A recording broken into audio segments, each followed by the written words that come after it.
Guys, একটা গরিব ছেলে কিভাবে ফ্রি ফায়ারে আকৃষ্ট হয় আর আস্তে আস্তে ফ্রি ফায়ার গেমটা খেলার মাধ্যমে একটা মেয়ের সাথে তার পরিচয় হয়।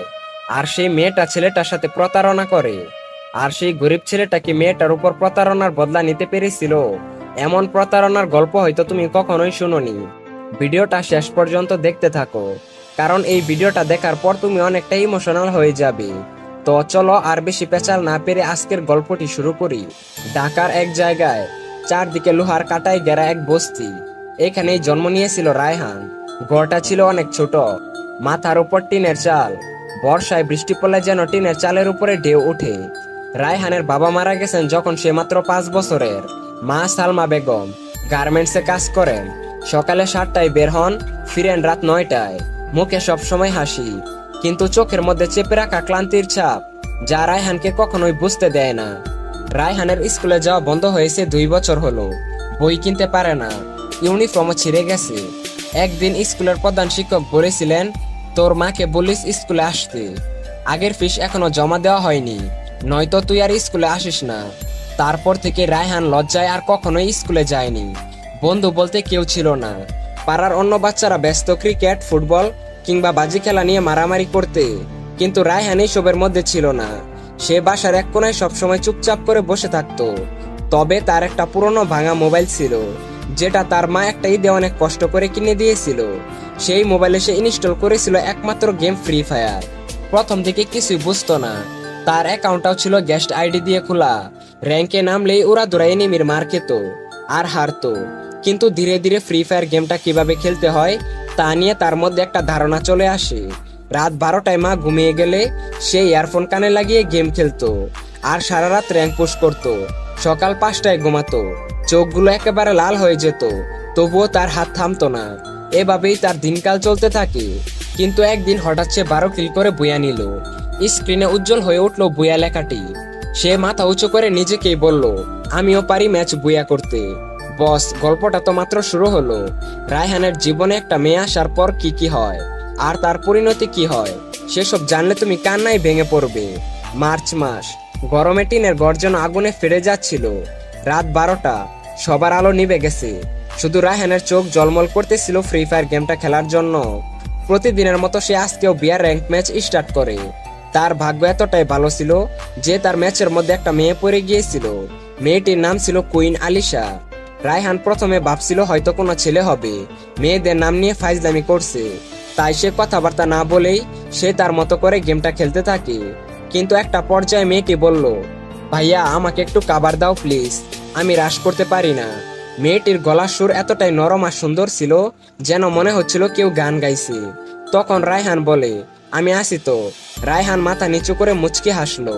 ম্যাচের মধ্যে তারা একসাথে গেম খেললো আর এনিমিদের সবাইকে মেরে একটা পর্যায়ে তারা বুয়া পেল। ম্যাচ শেষে আলিশা বলল, ভাইয়া তুমি অনেক ভালো এবং প্রো লেভেলের গেম প্লে করো, তোমাকে অ্যাড পাঠাচ্ছি, আমাকে বন্ধু বানিও, আমরা আবার খেলবো। সেই রাত্রে রায়হানের চোখে আর ঘুম এলো না। সে বারবার সেই মেয়েটির কথায় ফিরে যাচ্ছিল, আমরা আবার গেম খেলবো। তার জীবনে কেউ কখনো এত আন্তরিকভাবে ফিরে আসতে চায়নি। রাত 12টা মানে বুঝতেই পারছো, রায়হান সেই অদ্ভুত দুনিয়াতে ফিরে যাবে, মানে ফ্রি ফায়ারে। আলিশার সঙ্গে গেমে আবারও দেখা। এভাবে শুরু হলো রায়হান আর আলিশার মধ্যে বন্ধুত্ব। প্রতিদিন তারা একসাথে গেম খেলতো। রাতের নিস্তব্ধতায় ইয়ারফোন কানে লাগিয়ে রায়হান বলল, আলিশা তুমি আমার সাথে থাকলে মনে হয় আমি একা না। এই কথা শুনে আলিশা মুচকি হাসে। একদিন আলিশা বলল, রায়হান আমরা তো অনেক দিন ধরেই গেম খেলি, আমি তোমাকে দেখতে চাই, তাও রিয়েল লাইফে। এই কথা শুনে রায়হানের বুক কাঁপতে লাগলো আর চোখের মধ্যে জল চলে আসলো। রায়হান নরম গলায় বলল, আমি তো বস্তিতে থাকি, আমার জীবন এতটাও সুন্দর না। আলিশা বলল, তাতে কি, আমি তো তোমাকে অনেক বেশি ভালোবেসে ফেলেছি তোমার মনটার জন্য। রায়হান প্রথমবারের মতো কারো মুখে ভালোবাসি শব্দটা শুনলো। আলিশার কথায় রায়হানের বুকের ভিতর ভয় আর আনন্দ একসাথে বাজতে লাগলো। কিছুক্ষণ চুপ করে থেকে রায়হান বলল, তাহলে আমাদের কোথায় দেখা হবে? আলিশাও কিছুক্ষণ পর মেসেজ করলো, তুমি তো বলেছো যে তোমাদের বাসা বস্তিতে, কিন্তু আমাদের দেখা কোন একটা পার্কে হলে কেমন হয়? ওইখানে কেউ কিছু বলবে না, আমরা স্বাধীনভাবে কিছুক্ষণ সময় কাটাতে পারবো। রায়হান কিছুক্ষণ ভেবে বলল, আমাদের বস্তির পাশে একটা ছোট পার্ক আছে, ড্রাগন পার্ক, খুব একটা বড় না, কিন্তু গাছপালা আর ছায়া আছে, দুপুরে লোকজন কম থাকে। আলিশা মুচকি হাসি দিয়ে রিপ্লাই দিল, লোকজন কম আছে মানে? তুমি কি আমাকে রেপ করার জন্য নিয়ে যাচ্ছ নাকি? এই কথা শুনে রায়হানও হাসতে লাগলো, বলল, আরে না পাগল, লোকজন কম থাকলে আমার ভালোই লাগে। এরপর আলিশা বলল, আচ্ছা ঠিক আছে, তাহলে আগামী শুক্রবার দুপুর 3টায় আমি ড্রাগন পার্কে আসব, তুমি কি আসতে পারবে? রায়হান যেন নিজের চোখকে বিশ্বাস করতে পারছিল না।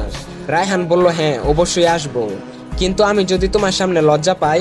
আলিশা লিখলো, লজ্জা পেতে নেই রায়হান, তুমি যেমন আছো তেমনই আসবে, আমি তো তোমার মনকে ভালোবেসে ফেলেছি, তোমার চেহারা কেনা। এরপর তাদের মধ্যে দেখা করার কথাবার্তা শেষ হয়। বিকালবেলা রায়হান ফুটবল খেলতে যায়, কিন্তু তার ফুটবল খেলাতে তেমন একটা মন বসে না, শুধু আলিশার সঙ্গে দেখা করার চিন্তা ভাবনা ঘুরপাক করতে থাকে। সেদিন রাত্রে রায়হান আর ঘুমাতে পারছিল না। নতুন জামা নেই, নতুন জুতা নেই, জুতা একজোড়া আছে তাও সেই পুরনো ছেঁড়া জুতা। তবুও মনটা আনন্দে হাসছিল, কারণ এই প্রথমবার কেউ তার জন্য অপেক্ষা করবে, কেউ তাকে নিজের চোখে দেখতে চাইবে। এটাই তো তার জীবনের সব থেকে বড় চাওয়া। গাইস, ভিডিওটির এই পর্যায়ে এসে কিছু কথা না বললেই না। তোমরা যে এই ভিডিওটা দেখছো, এই ভিডিওটা কি 10-20 মিনিটে হয়ে গেছে? এই ভিডিওটার জন্য স্ক্রিপ্ট লিখতে হয়েছে, ভিডিও এডিটিং করতে হয়েছে, ভয়েস ওভার করতে হয়েছে, ভয়েস এডিটিং করতে হয়েছে, থাম্বনেল এডিটিং করতে হয়েছে। এইবার নিজেরাই বুঝো, এই সবগুলা কাজ করতে গেলে একটা মানুষের কতটা সময়ের প্রয়োজন। ভাই, তোমরা তো বিভিন্ন ডান্সের ভিডিও আর বিভিন্ন অশ্লীল ভিডিওতে লাইক সাবস্ক্রাইব করো, কিন্তু আমি যে এত কষ্ট করে ভিডিওটা বানাইলাম, তার জন্য তো আমি একটা লাইক আর একটা সাবস্ক্রাইব অবশ্যই প্রাপ্ত। তো প্লিজ গাইস, আমার এই ভিডিওটাতে একটা লাইক আর একটা সাবস্ক্রাইব করে দাও। আর হ্যাঁ গাইস, ইউটিউবে গিয়ে বিয়ার মার ওপেন ফায়ার এই চ্যানেলটা সবাই সাবস্ক্রাইব করে রাখো, কারণ এই চ্যানেলে প্রতিনিয়ত আমি এই সব ভিডিও আপলোড করব। আরেকটা কথা, তোমাদের সবাইকে অসংখ্য ধন্যবাদ যে তোমরা আমার ইউটিউব চ্যানেলটা এত তাড়াতাড়ি 100K ফ্যামিলি করে দিয়েছো। তো চলো এবার গল্পে ফেরা যাক। এরপর ড্রাগন পার্কের দিন, মানে শুক্রবার, দুপুরের রোদ নরম হয়ে গিয়েছিল, গাছের পাতার ফাঁকে ছায়া পার্কের ভেজা মাটিতে দুলছিল। রায়হান সকাল থেকে বারবার আয়নায় নিজেকে দেখছিল। একটাই ভালো জামা, সেটাই ধুয়ে শুকিয়ে পরে নিল, ছেঁড়া জুতার উপর পানি ছিটিয়ে ময়লা ধুয়ে ফেললো। তারপর মাকে না জানিয়ে পার্কের দিকে হাঁটতে শুরু করলো। পকেটে মাত্র 20 টাকা, তাও ওর বুকটা দৌড়াচ্ছিল। আলিশা তাকে ভালোবাসে, এটাই অনেক। পার্কের মধ্যে পৌঁছে সে চারপাশে তাকালো, কেউ নেই। কয়েকটা পুরনো বেঞ্চ, কিছু শুকনো পাতা, আর এক কোনায় ছায়ার মধ্যে দাঁড়িয়ে এক মেয়ে। মেয়েটার গায়ে সাদা কালো সালোয়ার কামিজ, হাতে একটা ছোট ব্যাগ। মেয়েটাকে দেখে অনেক বড়লোক মনে হচ্ছিল। রায়হানের চোখ কেমন যেন ঝাপসা হয়ে গেল। আলিশাও রায়হানকে দেখে মুচকি হাসলো, বলল, তুমি কি রায়হান? মেয়েটা ধীরে ধীরে রায়হানের কাছে আসলো। রায়হান মাথা নিচু করে বলল, হ্যাঁ আমি। আলিশা বলল, তোমাকে দেখতে একদম সেই রকম লাগছে, যেমন ভাবছিলাম তার থেকে আরো বেশি সুন্দর। রায়হান লজ্জায় নিচে তাকিয়েছিল। আলিশা ধীরে ধীরে রায়হানের হাত ধরল। রায়হানের গলা শুকিয়ে এলো। সে বলল, আচ্ছা তুমি কি লজ্জা পাও না সবাই যদি এই সব দেখে? আলিশা হেসে বলল, কে কি বলবে তাতে আমার কি আসে যায়, আমি তো জানি তুমি কে। এই হাত আমি আর কখনোই ছাড়বো না। আসলে রায়হান হয়তো বস্তিতে বড় হয়েছে, কিন্তু রায়হানের ব্যবহার আর তার চেহারা দেখে যে কোনো মেয়ে তার দিকে আকৃষ্ট হতে বাধ্য হবে, কারণ রায়হানের চেহারা মাশাআল্লাহ অনেকটাই সুন্দর ছিল। রায়হান কাঁপা কাঁপা গলায় বলল, আমার তো তোমাকে দেওয়ার মতো কিছু নেই। আলিশা তার কাছে এসে চোখে চোখ রেখে বলল, আমাকে কিছু দিতে হবে না রায়হান, তুমি যে আসো এটাই আমার সব। ওরা দুইজনে ছায়ার নিচে একটা পুরনো বেঞ্চে গিয়ে বসলো। আলিশা তার স্কুলের গল্প বলল, রায়হান তার মায়ের কষ্টের গল্প বলল, আর দুইজনে অজান্তে একে অপরের হাত ধরে রইল। রায়হান ভাবছিল, এই ছেঁড়া জুতা, খারাপ জামা, এইগুলো দেখে কি তাকে কোনো মেয়ে ভালোবাসতে পারে? আর আলিশা তাকে ভালোবেসেছে, এটাই অনেক। বুকের ভেতর একটা নতুন স্বপ্ন আস্তে আস্তে জন্ম নিচ্ছে। হয়তো একদিন আলিশাকে সে নতুন জামা উপহার দিবে, হয়তো একদিন নিজের ছোট করে আলিশাকে বউ করে নিয়ে আসবে। এখন এই বিকেলটুকু তার জন্য সবচাইতে দামি, কারণ এই পার্কের ছায়ায় রায়হান প্রথমবার বুঝতে পারলো ভালোবাসা আসলে সুন্দর। সেটা গেমের চরিত্রে প্রকাশ পায় না, সেটা মানুষের মধ্যে প্রকাশ পায়। সময় আস্তে আস্তে গড়াতে লাগলো। রায়হান একদিন একটু সন্দেহ করলো, আলিশা মাঝে মাঝে অন্য কারোর সাথে গেম খেলতো, রিপ্লাই একটু দেরিতে দিত। সে একদিন আলিশাকে জিজ্ঞেস করলো, আলিশা তুমি কি আমার সঙ্গে ঠিকমতো হনেস্ট আছো? আলিশা বলল, হ্যাঁ। তুমি অত চিন্তা করো না রায়হান, শুধু গেমই তো খেলি। সেই রাত্রে রায়হান যা দেখলো সেটা নিজের চোখকে বিশ্বাস করতে পারছিল না। সে দেখলো আলিশা একটি বিবেস ইউটিউবারের সাথে লাইভ স্ট্রিমিং করছে আর রোমান্টিক রোমান্টিক কথাবার্তা বলছে। আর সেই বিবেস ইউটিউবারকে বলছে, তুমি আমার প্রথম ভালোবাসা, আমি তোমাকে ছাড়া আর অন্য কোনো কিছু ভাবতে পারি না। রায়হানের মাথা ঠান্ডা হয়ে গেল, যার জন্য সে নিজের শেষ টাকা দিয়ে একটা নতুন মোবাইল কিনেছিল। যেই মেয়েটাকে ভালোবেসে নিজের মায়ের কষ্টের গল্প বলেছিল, সেই মেয়েটা এমন করলো। তারপর কিছুদিন পর আলিশা বলল, রায়হান, আমি তোমার সাথে ব্রেকআপ করতে চাই। রায়হান বলল, কেন, কি সমস্যা? আলিশা বলল, আমি তোমার মতো একটা বস্তির ছেলের সঙ্গে ভালোবাসায় জড়াতে চাই না। রায়হান চুপচাপ বলে দিল, আচ্ছা ঠিক আছে, তাহলে আমাদের সাথে আর কখনোই কোনো কথা হবে না। এরপর রায়হান তার শখের ফ্রি ফায়ার গেমটা ছেড়ে দিল, শুধু চুপচাপ ছাদের কোনায় তাকিয়ে থাকতো। রায়হান ভাবতে লাগলো, আলিশাকে আমার দেখাতেই হবে যে একজন ছেলে রেগে গেলে কি কি করতে পারে। রায়হান ঠিক করলো, এখন থেকে সে শুধু একা কাঁদবে না, সে ইউটিউবার হয়ে নিজেকে প্রমাণ করবে। গাইস, রায়হান তাহলে কি করতে যাচ্ছে? আর আলিশা কি রায়হানের জীবনে আবার ফিরে আসবে? সামনে কি হতে যাচ্ছে?